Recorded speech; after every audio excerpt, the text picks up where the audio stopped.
you're not afraid. Fuck no. Teddy Atlas said you went up to him to want to train with him boxing, and he talked to you about a fear, and you said, I'm not afraid. He says, every boxer's afraid. Teddy Atlas is an asshole. Teddy Atlas was with somebody, his brother, cousin, or some fucking body he was with. So he had to say these things, I think. But he did ask me that question. I would box, I would train with, not him, with another guy, but he knew. And he was like a stumble bum. I used to take care of him. And I wanted him to train my son. My son wanted to fight, so I said, Teddy, train him a little bit. He can fight like a bastard, he just don't want to fight. He's more like my wife than me. Sure. You know? Yeah, he don't want to fight. You'd have to go there and hit him for him to fight.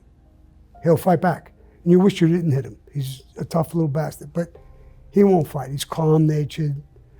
If you argue too much and you get stupid, he'll walk away from you. He's not afraid of you. He just won't fight. You know, he don't want to bother with you. So he's the opposite of me. So Teddy Atlas said to me one day, are you afraid? I said, no.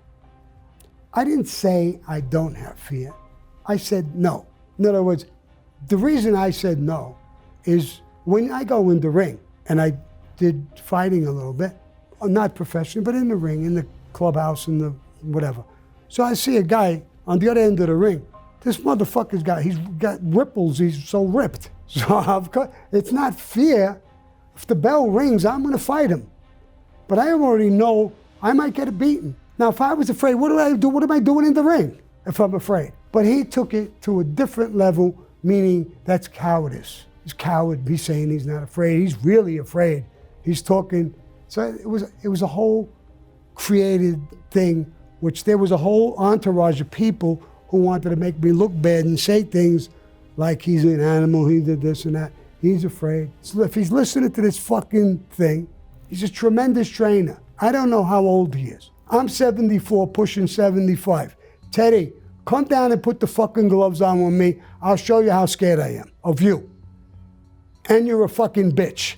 Come down and put the gloves on with me. Or meet me in a bar, or meet me in a back alley, you fucking punk. Then he said, and I was putting on weight, that I went to a hypnotist. He tells me about a hypnotist all these fighters are going to. What are they going after for?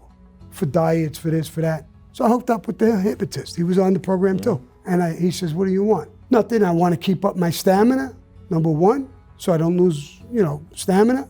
And I want a diet, that keep me away from doing certain things, eating certain foods. I'm a fucking sugar freak. I love ice cream, so that's what I'm telling the fucking guy who's a hypnotist. And they make a big deal out of it, like what I was doing.